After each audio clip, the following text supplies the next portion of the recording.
Harry totally lost his mind over scared of being booed by Britons when setting foot in the UK. Prince Harry has been accused of using his lack of security in Britain as an excuse to not set foot in the country.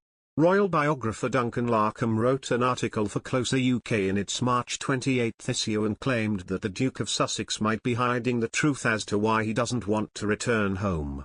Larcombe said that it's more likely for the Duke of Sussex to want to avoid being booed by Britons when he sets foot in the United Kingdom. In my opinion, the security issue is a total excuse. Harry has returned to the UK since moving to the States, for Philip's funeral, and for his late mother's memorial service, and there hasn't been a security threat. What more threat will there be in the UK than there will be in The Hague? I think he's honestly probably more fearful of being booed by the British public and of facing his family, Larcombe said. The royal biographer added that Prince Harry must return to the United Kingdom to show his support for Queen Elizabeth. And he should also consider bringing his 2 children with him because they have not seen the royal family for over 2 years.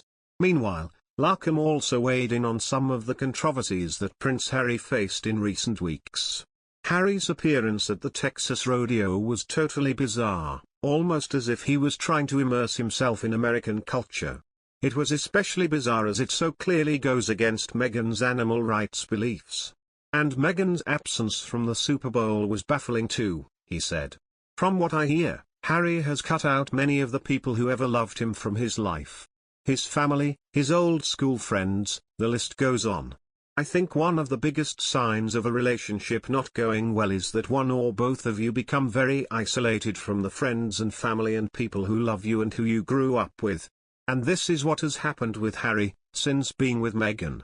It's worrying, as he's more alienated than ever now, which shows things aren't going well.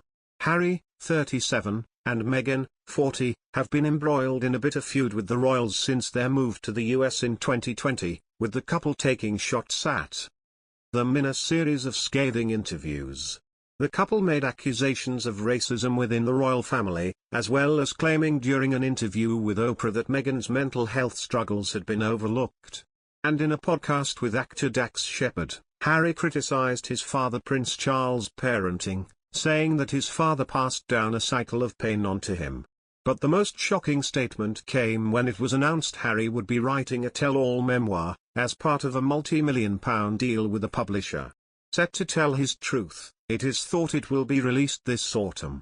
Prince William, whose once close relationship with Harry is believed to have broken down, was said to be livid over last year's comments. And now the brothers are reported to have limited contact, with his wife Kate Middleton reportedly acting as a peacemaker. And Duncan says that Harry not attending the memorial is an indication that his relationship with his family has deteriorated.